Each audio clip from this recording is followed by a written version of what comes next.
The spotlight hit the stage like a verdict. For a second it felt unreal, cinematic, like something you watch in someone else's life. And then the microphone picked up the principal's voice, and the auditorium folded me into the center of a room full of eyes.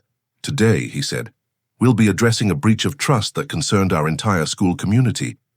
The student involved will make a public apology and accept the restorative consequences chosen by their parents and the administration." My name scraped out of the loudspeaker before my brain could process that it was my name. For one dizzy, glorious heartbeat, I thought the whole thing was a joke, a prank pulled by some sadistic senior who thought public embarrassment was performance art. Then the heat rose behind my neck, and I realized none of the teachers were smirking. The cameras were on. The live stream box in the corner of the stage hummed like a small expectant animal. That day became a story I'd tell myself 100 different ways afterward. A comedy where I'm the punchline, a tragedy where I paid for a single careless choice, a lesson in how small mistakes grow teeth. But at the beginning, right where the room held its breath and the name on the screen floated like an accusation, it felt monstrously immediate and private. I understood, in the way you understand a burn on your palm, that things were over, in the way I had lived them before, private, small, and without witness. I'll tell it plainly. I'd stolen 1 minute of permission and the minute had multiplied. It started with a silly dare: put the school mascot's foam head on top of the statue in the quad and drape it with neon streamers, so when the prefects left for the weekend, everyone would have to look at it. It was dumb, not malicious. It was the sort of mischief that made for later bragging rights and viral photos. We were careful. We were not careful enough.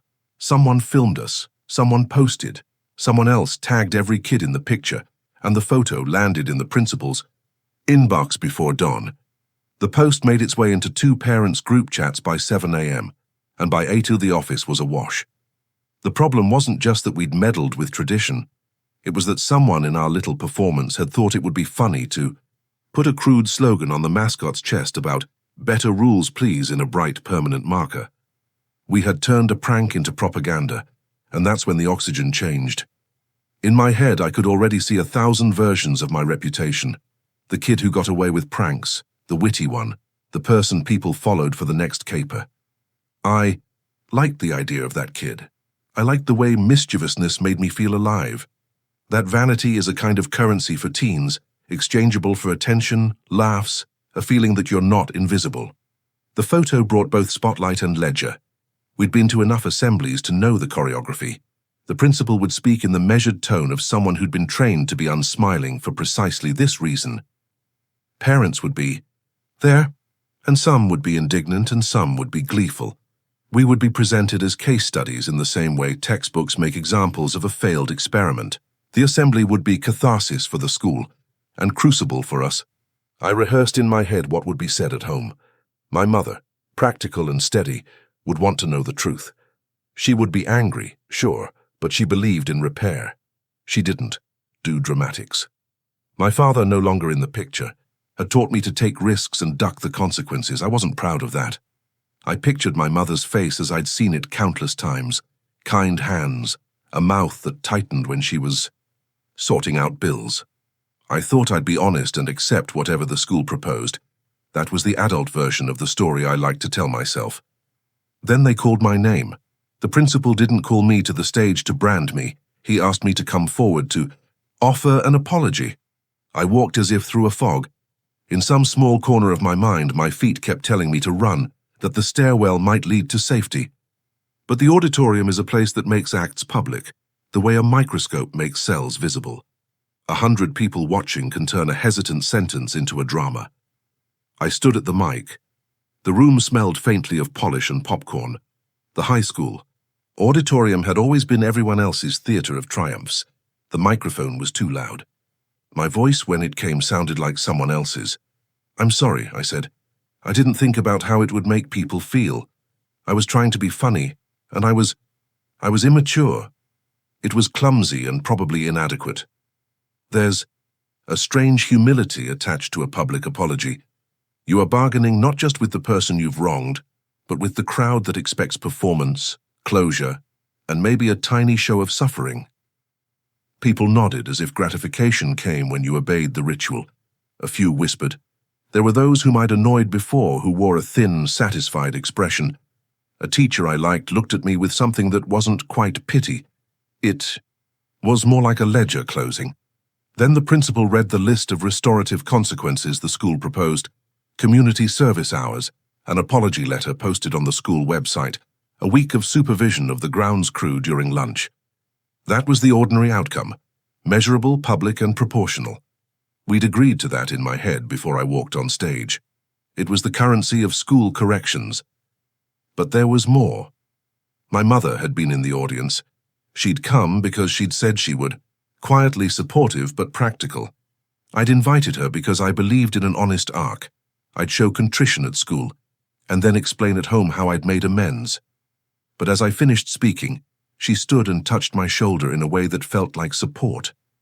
Then she walked up to the microphone and everything shifted. I remember the silence the room gave her like a stage. When a parent speaks in front of an audit of kids, their words feel weighty, the kind of adult authority that feels older and more certain than any peer taunt. My mother smiled, an expression that folded the immediate into the domestic. Thank you for saying you're sorry, she said. It matters when people own their mistakes, but there's one thing we don't negotiate in this house: respect. You made a choice last night, and we'll do the work to repair it. You'll also accept a family consequence for breaking the trust we have. There was a kind of hush, as if the auditorium had been shrunk to include only the stage and us. My heart skipped. I'd pictured the school consequences. I hadn't pictured parental ones in public. My mother had the sober steadiness of someone who understood that the most important lesson is how you make amends. And sometimes you make them publicly, so the lesson sticks. She announced the family's decision. I would perform my community service in a way the whole school could see, cleaning and repainting the statue in the quad under supervision for the week following the prank. And, additionally, I would give a public account at the next PTA meeting of what I'd learned about respect and the impact of our actions on the school community. She wanted me to talk not only to students, but to the parents I'd implicated by embarrassing the institution. Her voice threaded a domestic syllable through the official one. What she didn't say was something that sat like a rock in the middle of my chest. She also wanted me to accept a distinctly personal consequence for breaking a promise made at home. She announced it gently, in the kind of tone she used for grammar lessons, and every kid in the auditorium understood the phrase without a translation. You will be grounded, she said.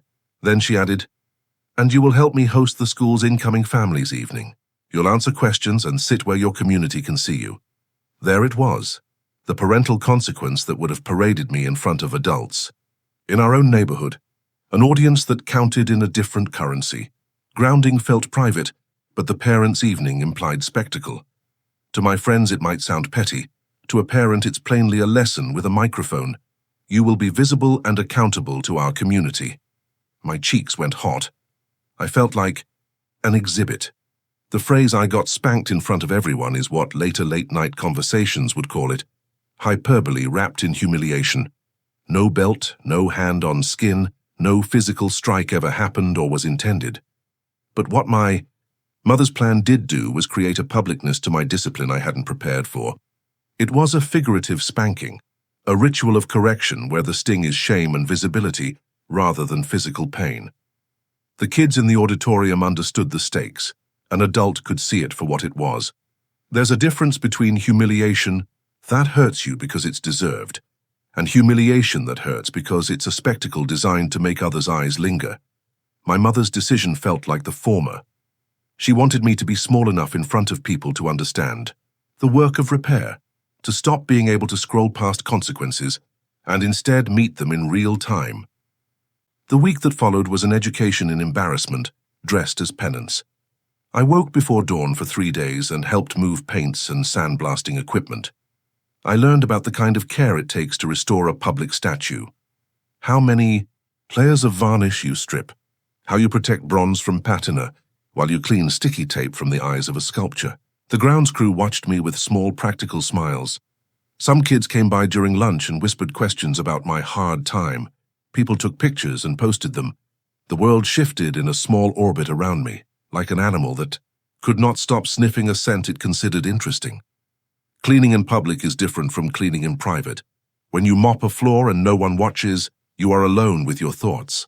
When the cameras are on, you are accountable in a different way. I found that I hated the attention, and slowly, it made me consider the reach of my actions. The work was not glamorous, but it demanded time. It made me answerable to people I'd affected. It made the idea of making amends less theoretical, and more like a job I could be judged on. The PTA meeting was the part I'd dreaded. My mother dressed me in a clean shirt and said nothing about what to say. The room was full of parents wearing their social armor, scarves and polite smiles, the kind of people who read the school newsletter and had opinions about school policy. The headmaster started with an update about the school's values, and then he invited me up. For a terrified, anxious few seconds, I considered not going. I could have declined and given them the edited version my friends suggested, a video apology, a clipped statement. But my mother had a way of looking at me that asked harder questions. Did you want to run your way out of responsibility? Did you want the lesson to fade? I shook my head and walked up to the podium. I told the story the way I would later tell it to myself, flat in the facts, honest in the motive, and blunt about the consequences. I tried to name the harm I'd caused, not abstract but concrete. The worker who had to scrub off the marker, the families who felt their tradition had been mocked, the younger students who looked up at traditions as anchors and might have felt alienated. I said awkwardly that I'd not considered those angles. I said that the lesson I'd learned was that freedom without responsibility is a selfish unmooring. Someone in the back, an older parent whose kids had already graduated, raised her hand and asked a question that stung. Do you regret this because you got caught or because you harmed people? The question narrowed the air like a sharp knife. My answer was clumsy and honest. Both. I meant it. There was no clean way to separate the two. After the meeting, several parents came up to me. A woman with gentle eyes thanked me for being honest. A man with a tie that had seen too many debates clasped my shoulder and said, "Use this. Don't waste it." Someone else muttered that my public shame was deserved. The chorus was messy, human. None of it was easy. At home, the grounding and the longer chores became ordinary hazards of being 20 and on the cusp of independence. My mother didn't lecture in cycles. She assigned tasks that required me to show up. I cooked more dinners, balancing invoices while learning to peel potatoes with a surgeon's focus. I took the phone off the table at dinner and left it in the other room. When friends texted, I waited until I'd finished a chore before answering. In a way I'd never anticipated, the domestic discipline taught me to value the steady gradations of trust, how it's earned by showing up not in dramatic speeches, but in the small quotidian rituals of the household. There was a moment after a week when I realized something important. The worst day wasn't a single snapshot. The worst part had been realizing how easily I'd framed myself as a character rather than a person. Being called out had forced me from the comfort of being a persona in my own show and into the uncomfortable seat of a human who must repair relationships. That was humbling in a way that, frankly, I needed.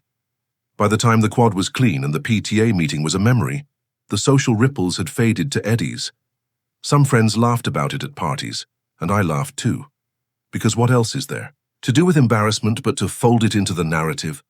But some things had changed permanently. I'd begun to think before I acted. I'd begun to see that pranks are not neutral objects. They travel on complicated roads and land on people who may feel unseen by the humor. I also learned that public acceptance of correction, my mother's very public decision to have me apologize to other parents, became a kind of mirror. It forced me to look at the man I meant to be and to notice where I'd been careless. Later at graduation, a younger kid I'd never noticed before came up and said, "Hey, you were honest that time. Helped me think twice before being dumb." He meant it politely without drama. I hugged him like you hug someone who hands you a small gift, a token that the world moves on, and sometimes a misstep is folded back into the fabric of who you become. If there's a clean moral here, it is messy and stubborn like life. People make mistakes, sometimes spectacularly public ones, People who care about you will set boundaries, sometimes publicly. Repair is not a single dramatic act, but a series of small, humble stitches. It's easy to think that being embarrassed is the worst thing. It isn't. The worst thing is refusing to learn from it. The second worst is performing contrition for the spectacle of it, rather than for the work of it. There were nights after all of this, when I lay awake and imagined versions of the day that could have gone differently. What if I'd never gone on that dare? What if I'd met the urge to be noticed with a different move? Those thoughts are necessary, not for guilt's sake, but for strategy, how to be more careful, more honest, more intentional. People still make jokes at reunions. Remember the mascot incident, they ask, like a powder keg we all tiptoe past. I laugh now, a full laugh that includes the memory of the sting and the memory of the long work that followed. The phrase, "I got spanked in front of everyone," becomes a shorthand in those circles, not literal, but a cartoon of a moment when I was publicly corrected.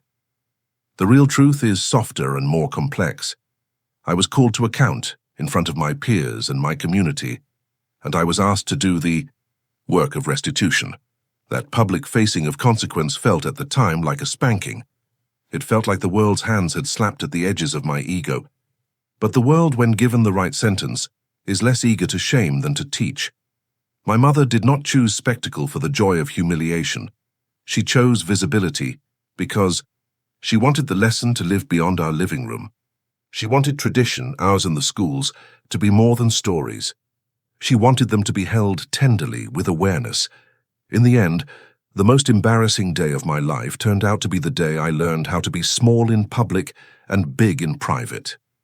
It is, in its way, a blessing, the kind of awkward, humiliating, hard day that reshapes your priorities without you even noticing until months later, when you finally laugh and mean it. The spotlight was blinding for a moment, but it also helped me see, painfully and clearly, who I wanted to be when the cameras turned away.